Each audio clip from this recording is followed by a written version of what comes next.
دوسرا مضمون شروع ہو رہا ہے جس کا عنوان ہے کافی۔ میں نے سوال کیا آپ کافی کیوں پیتے ہیں؟ انہوں نے جواب دیا آپ کیوں نہیں پیتے؟ مجھے اس میں سگار کی سی بو آتی ہے۔ اگر آپ کا اشارہ اس کی سوندھی سوندھی خوشبو کی طرف ہے تو یہ آپ کی قوت شامہ کی کوتاہی ہے۔ گو کہ ان کا اشارہ صریحاً میری ناک کی طرف تھا، تاہم رفع شر کی خاطر میں نے کہا تھوڑی دیر کے لیے یہ مان لیتا ہوں کہ کافی میں سے واقعی بھینی بھینی مہک آتی ہے، مگر یہ کہاں کی منطق ہے کہ جو چیز ناک کو پسند ہو وہ حلق میں انڈیل لی جائے؟ اگر ایسا ہی ہے تو کافی کا عطر کیوں نہ کشید کیا جائے تاکہ ادبی محفلوں میں ایک دوسرے کے لگایا کریں۔ تڑپ کر بولے صاحب میں معقولات کا دخل جائز نہیں سمجھتا، تا وقتے کہ اس گھپلے کی اصل وجہ تلفظ کی مجبوری نہ ہو۔ کافی کی مہک سے لطف اندوز ہونے کے لیے ایک تربیت یافتہ ذوق کی ضرورت ہے۔ یہی سوندھا پن لگی ہوئی کھیر اور دھنگارے رائتے میں ہوتا ہے۔ میں نے معذرت کی، کھرچن اور دھنگار دونوں سے مجھے متلی ہوتی ہے۔ فرمایا تعجب ہے، یو پی میں تو شرفا بڑی رغبت سے کھاتے ہیں۔ میں نے اسی بنا پر ہندوستان چھوڑا۔ چراندے ہو کر کہنے لگے آپ قائل ہو جاتے ہیں تو کج بحثی کرنے لگتے ہیں۔ جواباً عرض کیا گرم ممالک میں بحث کا آغاز صحیح معنوں میں قائل ہونے کے بعد ہی ہوتا ہے۔ دانستہ دل آزاری ہمارے مشرب میں گناہ ہے، لہٰذا ہم اپنی اصل رائے کا اظہار صرف نشے اور غصے کے عالم میں کرتے ہیں۔ خیر یہ تو جملہ معترضہ تھا، لیکن اگر یہ سچ ہے کہ کافی خوش ذائقہ ہوتی ہے تو کسی بچے کو پلا کر اس کی صورت دیکھ لیجئے۔ جھلا کر بولے آپ معصوم بچوں کو بحث میں کیوں گھسیٹتے ہیں؟ میں بھی الجھ گیا، آپ لوگ ہمیشہ بچوں سے پہلے لفظ معصوم کیوں لگاتے ہیں؟ کہا کیا اس کا یہ مطلب ہے کہ کچھ بچے گناہ گار بھی ہوتے ہیں؟ خیر آپ کو بچوں پر اعتراض ہے تو بلی کو لیجئے۔ بلی ہی کیوں، بکری کیوں نہیں؟ وہ سچ مچ مچلنے لگے۔ میں نے سمجھایا بلی اس لیے کہ جہاں تک پینے کی چیزوں کا تعلق ہے بچے اور بلیاں برے بھلے کی کہیں بہتر تمیز رکھتے ہیں۔ ارشاد ہوا کل کو آپ یہ کہیں گے کہ چونکہ بچوں اور بلیوں کو پکے گانے پسند نہیں آ سکتے اس لیے وہ بھی لغو ہیں۔ میں نے انہیں یقین دلایا میں ہرگز یہ نہیں کہہ سکتا، پکے راگ انہی کی ایجاد ہیں۔ آپ نے بچوں کا رونا اور بلیوں کا لڑنا آگے ڈیش ڈیش ڈیش بات کاٹ کر بولے بہرحال ثقافتی مسائل کا فیصلہ ہم بچوں اور بلیوں پر نہیں چھوڑ سکتے۔ آپ کو یقین آئے یا نہ آئے مگر یہ واقعہ ہے کہ جب بھی میں نے کافی کے بارے میں استصواب رائے عامہ کیا اس کا انجام اسی قسم کا ہوا۔ شائقین میرے سوال کا جواب دینے کے بجائے الٹی جرح کرنے لگتے ہیں۔ اب میں اسی نتیجے پر پہنچا ہوں کہ کافی اور کلاسیکی موسیقی کے بارے میں استفسار رائے عامہ کرنا بڑی ناعاقبت اندیشی ہے۔ یہ بالکل ایسی ہی بد مذاقی ہے جیسے کسی نیک مرد کی آمدنی یا خوبصورت عورت کی عمر دریافت کرنا۔ اس کا یہ مطلب نہیں کہ نیک مرد کی عمر اور خوبصورت عورت کی آمدنی دریافت کرنا خطرے سے خالی ہے۔ زندگی میں صرف ایک شخص ایسا ملا جو واقعی کافی سے بیزار تھا، لیکن اس کی رائے اس لحاظ سے زیادہ قابل التفات نہیں کہ وہ ایک مشہور کافی ہاؤس کا مالک نکلا۔ ایک صاحب اپنی پسند کے جواز میں صرف یہ کہہ کر چپ ہو گئے کہ چھٹتی نہیں ہے منہ سے یہ کافی لگی ہوئی۔ میں نے وضاحت چاہی تو کہنے لگے دراصل یہ عادت کی بات ہے، یہ کمبخت کافی بھی روایتی چنے اور ڈومنی کی طرح ایک دفعہ منہ لگنے کے بعد چھڑائے نہیں چھوٹتی ہے نا۔ اس مقام پر مجھے اپنی معذوری کا اعتراف کرنا پڑا کہ بچپن ہی سے میری صحت خراب اور صحبت اچھی رہی، اس لیے ان دونوں خوبصورت بلاؤں سے محفوظ رہا۔ بعض احباب تو اس سوال سے چراغ پا ہو کر ذاتیات پر اتر آتے ہیں۔ میں یہ نہیں کہتا کہ وہ جھوٹے الزام لگاتے ہیں۔ ایمان کی بات یہ ہے کہ جھوٹے الزام کو سمجھدار آدمی نہایت اعتماد سے ہنس کر ٹال دیتا ہے، مگر سچے الزام سے تن بدن میں آگ لگ جاتی ہے۔ اس ضمن میں جو متضاد باتیں سننا پڑتی ہیں ان کی دو مثالیں پیش کرتا ہوں۔ ایک کرم فرما نے میری بیزاری کو محرومی پر محمول کرتے ہوئے فرمایا ہائے کمبخت تو نے پی ہی نہیں۔ ان کی خدمت نے حلفیہ عرض کیا کہ دراصل 20 گیلن کافی پینے کے بعد ہی یہ سوال کرنے کی ضرورت پیش آئی۔ دوسرے صاحب نے ذرا کھل کر پوچھا کہ کہیں کافی سے چڑ کی اصل وجہ معدے کے وہ داغ السرز تو نہیں جن کو میں 2 سال سے لیے پھر رہا ہوں اور جو کافی کی تیزابیت سے جل اٹھے ہیں؟ اور اس کے بعد وہ مجھے نہایت تشخیصناک نظروں سے گھورنے لگے۔ استصواب رائے عامہ کا حشر آپ دیکھ چکے، اب مجھے اپنے تاثرات پیش کرنے کی اجازت دیجیے۔ میرا ایمان ہے کہ قدرت کے کارخانے میں کوئی شے بیکار نہیں، انسان غور و فکر کی عادت ڈالے یا محض عادت ہی ڈال لے تو ہر بری چیز میں کوئی نہ کوئی خوبی ضرور نکل آتی ہے۔ مثال کے طور پر حقے کو ہی لیجئے۔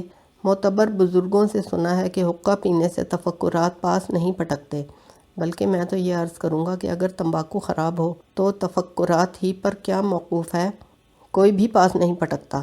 اب دیگر ملکی اشیاء خورد و نوش پر نظر ڈالیے۔ مرچیں کھانے کا ایک آسانی سے سمجھ میں آنے والا فائدہ یہ ہے کہ ان سے ہمارے مشرقی کھانوں کا اصل رنگ اور مزہ دب جاتا ہے۔ خمیرہ گاؤ زبان اسی لیے کھاتے ہیں کہ بغیر راشن کارڈ کے شکر حاصل کرنے کا یہی ایک جائز طریقہ ہے، جو شاندہ اس لیے گوارا ہے کہ اس سے نہ صرف ایک ملکی صنعت کو فروغ ہوتا ہے بلکہ نفس امارہ کو مارنے میں بھی مدد ملتی ہے۔ شلغم اس لیے زہر مار کرتے ہیں کہ ان میں وٹامن ہوتا ہے، لیکن جدید طبی ریسرچ نے ثابت کر دیا ہے کہ کافی میں سوائے کافی کے کچھ نہیں ہوتا۔ اہل ذوق کے نزدیک یہی اس کی خوبی ہے۔ معلوم نہیں کافی کیوں، کب اور کس مردم آزار نے دریافت کی، لیکن یہ وثوق کے ساتھ کہہ سکتا ہوں کہ یونانیوں کو اس کا علم نہیں تھا۔ اگر انہیں ذرا بھی علم ہوتا تو چرائتے کی طرح یہ بھی یونانی طب کا جزو اعظم ہوتی۔ اس قیاس کو اس امر سے مزید تقویت ہوتی ہے کہ قصبوں میں کافی کی بڑھتی ہوئی کھپت کی غالباً ایک وجہ یہ بھی ہے کہ عطائیوں نے اللہ شافی اللہ کافی کہہ کر مؤخر الذکر کا صفوف اپنے نسخوں میں لکھنا شروع کر دیا ہے۔ زمانہ قدیم میں اس قسم کی جڑی بوٹیوں کا استعمال عداوت اور عقد ثانی کے لیے مخصوص تھا۔ چونکہ آج کل ان دونوں باتوں کو معیوب خیال کیا جاتا ہے، اس لیے صرف اظہار خلوص باہمی کے لیے استعمال کرتے ہیں۔ سنا ہے کہ چائے کے بڑے خوبصورت باغ ہوتے ہیں۔ یہ بات تو یوں بھی سچ معلوم ہوتی ہے کہ چائے اگر کھیتوں میں پیدا ہوتی تو ایشیائی ممالک میں اتنی افراط سے نہیں ملتی، بلکہ غلے کی طرح غیر ممالک سے درآمد کی جاتی۔ میری معلومات عامہ محدود ہیں، مگر قیاس یہی کہتا ہے کہ کافی بھی زمین ہی سے اگتی ہوگی، کیونکہ اس کا شمار ان نعمتوں میں نہیں جو اللہ تعالیٰ اپنے نیک بندوں پر آسمان سے براہ راست نازل کرتا ہے۔ تاہم میری چشم تخیل کو کسی طور یہ باور نہیں آتا کہ کافی باغوں کی پیداوار ہو سکتی ہے، اور اگر کسی ملک کے باغوں میں یہ چیز پیدا ہوتی ہے تو اللہ جانے وہاں کے جنگلوں میں کیا اگتا ہوگا۔ ایسے ارباب ذوق کی کمی نہیں جنہیں کافی اس وجہ سے عزیز ہے کہ یہ ہمارے ملک میں پیدا نہیں ہوتی۔ مجھ سے پوچھئے تو مجھے اپنا ملک اس لیے اور بھی عزیز ہے کہ یہاں کافی پیدا نہیں ہوتی۔ میں مشروبات کا پارکھ نہیں ہوں، لہٰذا مشروب کے اچھے یا برے ہونے کا اندازہ ان اثرات سے لگاتا ہوں جو اسے پینے کے بعد رونما ہوتے ہیں۔ اس لحاظ سے میں نے کافی کو شراب سے بدرجہ بدتر پایا۔ میں نے دیکھا ہے کہ شراب پی کر سنجیدہ حضرات بے حد غیر سنجیدہ گفتگو کرنے لگتے ہیں جو بہت جاندار ہوتی ہے، برخلاف اس کے کافی پی کر غیر سنجیدہ لوگ انتہائی سنجیدہ گفتگو کرنے کی کوشش کرتے ہیں۔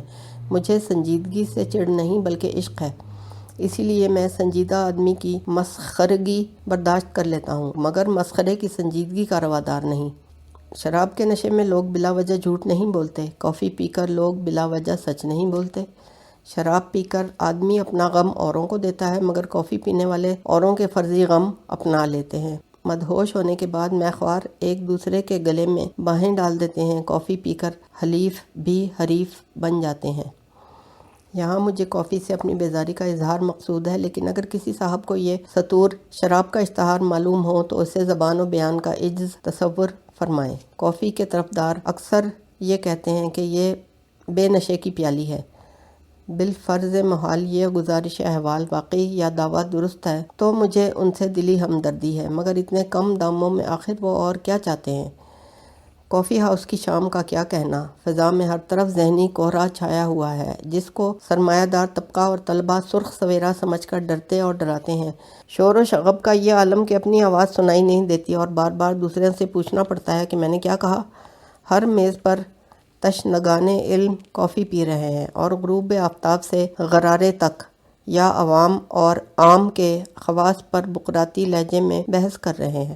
دیکھتے ہی دیکھتے کافی اپنا رنگ دکھاتی ہے اور تمام بنی نوع انسان کو ایک برادری سمجھنے والے تھوڑی دیر بعد ایک دوسرے کی ولدیت کے بارے میں اپنے شکوک کا سلیس اردو میں اظہار کرنے لگتے ہیں، جس سے بیروں کو کلیتاً اتفاق ہوتا ہے۔ لوگ روٹھ کر اٹھ کھڑے ہوتے ہیں، لیکن یہ سوچ کر پھر بیٹھ جاتے ہیں کہ اب تو گھبرا کے یہ کہتے ہیں کہ گھر جائیں گے، گھر میں بھی چین نہ پایا تو کدھر جائیں گے۔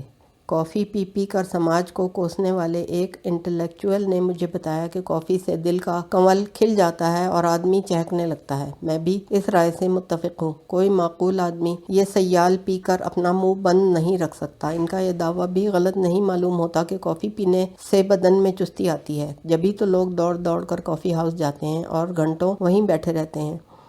بہت دیر تک وہ یہ سمجھانے کی کوشش کرتے رہے کہ کافی نہایت مفرح ہے اور دماغ کو روشن کرتی ہے۔ اس کے ثبوت میں انہوں نے اپنی مثال دی کہ ابھی کل کا واقعہ ہے۔ میں دفتر سے گھر بے حد نڈھال پہنچا۔ بیگم بڑی مزاج داں ہے، فوراً کافی کا ٹی پاٹ لا کر سامنے رکھ دیا۔ میں ذرا چکرایا۔ پھر کیا ہوا؟ میں نے بڑے اشتیاق سے پوچھا۔ میں نے دودھ دان میں سے کریم نکالی، انہوں نے جواب دیا۔ میں نے پوچھا شکر دان میں سے کیا نکلا؟ فرمایا شکر نکلی، اور کیا ہاتھی گھوڑے نکلتے؟ مجھے غصہ تو بہت آیا مگر کافی کا سا گھونٹ پی کر رہ گیا۔ عمدہ کافی بنانا بھی کیمیا گری سے کم نہیں۔ یہ اس لیے کہہ رہا ہوں کہ دونوں کے متعلق یہی سننے میں آیا ہے کہ بس ایک آنچ کی کسر رہ گئی۔ ہر ایک کافی ہاؤس اور خاندان کا ایک مخصوص نسخہ ہوتا ہے جو سینہ بسینہ حلق بحلق منتقل ہوتا رہتا ہے۔ مشرقی افریقہ کے اس انگریز افسر کا نسخہ تو سبھی کو معلوم ہے جس کی مزیدار کافی کی سارے ضلع میں دھوم تھی۔ ایک دن اس نے ایک نہایت پرتکلف دعوت کی جس میں اس کے حبشی خانسامہ نے بہت ہی خوش ذائقہ کافی بنائی۔ انگریز نے بنظر حوصلہ افزائی اس کو معزز مہمانوں کے سامنے طلب کیا اور کافی بنانے کی ترکیب پوچھی۔ حبشی نے جواب دیا، بہت ہی سہل طریقہ ہے۔ میں بہت سا کھولتا ہوا پانی اور دودھ لیتا ہوں، پھر اس میں کافی ملا کر دم کرتا ہوں۔ لیکن اسے حل کیسے کرتے ہو؟ بہت مہین چھنی ہوتی ہے۔ حضور کے موزے میں چھانتا ہوں۔ کیا مطلب؟ کیا تم میرے قیمتی ریشمی موزے استعمال کرتے ہو؟ آقا نے غضبناک ہو کر پوچھا۔ خانسامہ سہم گیا۔ نہیں سرکار، میں آپ کے صاف موزے کبھی استعمال نہیں کرتا۔ سچ عرض کرتا ہوں کہ میں کافی کی تندی اور تلخی سے ذرا نہیں گھبراتا۔ بچپن ہی سے یونانی دواؤں کا عادی رہا ہوں اور قوت برداشت اتنی بڑھ گئی ہے کہ کڑوی سے کڑوی گولیاں کھا کے بے مزہ نہ ہوا، لیکن کڑواہٹ اور مٹھاس کی آمیزش سے جو معتدل قوام بنتا ہے وہ میری برداشت سے باہر ہے۔ میری انتہا پسند طبیعت اس میٹھے زہر کی تاب نہیں لا سکتی، لیکن دقت یہ آن پڑتی ہے کہ میں میزبان کے اصرار کو عداوت اور وہ میرے انکار کو تکلف پر محمول کرتے ہیں، لہٰذا جب وہ میرے کپ میں شکر ڈالتے وقت اخلاقاً پوچھتے ہیں ایک چمچہ یا دو، تو مجبوراً یہی گزارش کرتا ہوں کہ میرے لیے شکردان میں کافی کے 2 چمچے ڈال دیجیے۔ صاف ہی کیوں نہ کہہ دوں کہ جہاں تک اشیائے خورد و نوش کا تعلق ہے میں تہذیب حواس کا قائل نہیں۔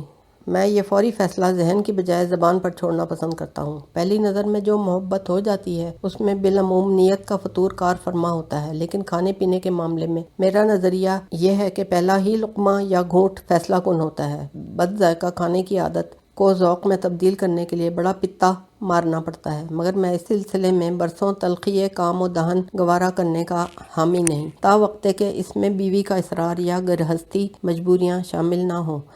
بنا بری میں ہر کافی پینے والے کو جنتی سمجھتا ہوں۔ میرا عقیدہ یہ ہے کہ جو لوگ عمر بھر ہنسی خوشی یہ عذاب جھیلتے رہے ان پر دوزخ اور حمیم حرام ہے۔ کافی امریکہ کا قومی مشروب ہے۔ میں اس بحث میں نہیں الجھنا چاہتا کہ امریکی کلچر کافی کے زور سے پھیلا یا کافی کلچر کے زور سے رائج ہوئی۔ یہ بعین ہی ایسا سوال ہے جیسے کوئی بے ادب یہ پوچھ بیٹھے کہ غبار خاطر چائے کی وجہ سے مقبول ہوئی یا چائے غبار خاطر کے باعث۔ ایک صاحب نے مجھے لاجواب کرنے کی خاطر یہ دلیل پیش کی کہ امریکہ میں تو کافی اس قدر عام ہے کہ جیل میں بھی پلائی جاتی ہے۔ عرض کیا کہ جب خود قیدی اس پر احتجاج نہیں کرتے تو ہمیں کیا پڑی کہ وکالت کریں۔ پاکستانی جیلوں میں بھی قیدیوں کے ساتھ یہ سلوک روا رکھا جائے تو انسداد جرائم میں کافی مدد ملے گی۔ پھر انہوں نے بتلایا کہ وہاں لا علاج مریضوں کو بشاش رکھنے کی غرض سے کافی پلائی جاتی ہے۔ کافی کے سریع تاثیر ہونے میں کیا کلام ہے۔ میرا خیال ہے کہ دم نزا حلق میں پانی چوانے کی بجائے کافی کے 2-4 قطرے ٹپکا دیے جائیں تو مریض کا دم آسانی سے نکل جائے۔ بخدا مجھے تو اس تجویز پر بھی اعتراض نہ ہوگا کہ گناہ گاروں کی فاتحہ خوانی کافی پر دلائی جائے۔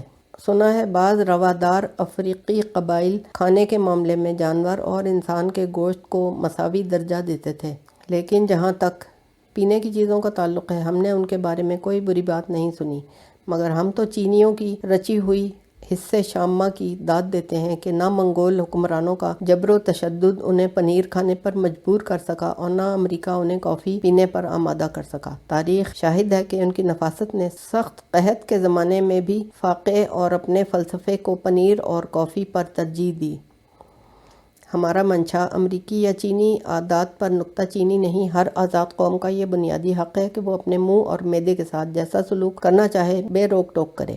اس کے علاوہ جب دوسری قومیں ہماری رساول، نہاری اور فالودے کا مذاق نہیں اڑاتی تو ہم دخل در معقولات کرنے والے کون؟ بات دراصل یہ ہے کہ ترقی یافتہ ممالک میں پیاس بجھانے کے لیے پانی کے علاوہ ہر رقیق شے استعمال ہوتی ہے۔ سنا ہے جرمنی میں جہاں قومی مشروب بیئر ہے، ڈاکٹر بدرجہ مجبوری بہت ہی تندرست و توانا افراد کو خالص پانی پینے کی اجازت دیتے ہیں، لیکن جن کو آب نوشی کا چسکا لگ جاتا ہے وہ راتوں کو چھپ چھپ کر پانی پیتے ہیں۔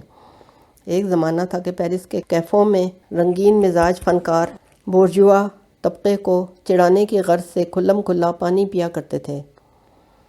مشرقی اور مغربی مشروبات کا موازنہ کرنے سے پہلے یہ بنیادی اصول ذہن نشین کر لینا از بس ضروری ہے کہ ہمارے یہاں پینے کی چیزوں میں کھانے کی خصوصیات ہوتی ہیں۔ اپنے قدیم مشروبات مثلاً یخنی، ستو اور فالودے پر نظر ڈالیے تو یہ فرق واضح ہو جاتا ہے۔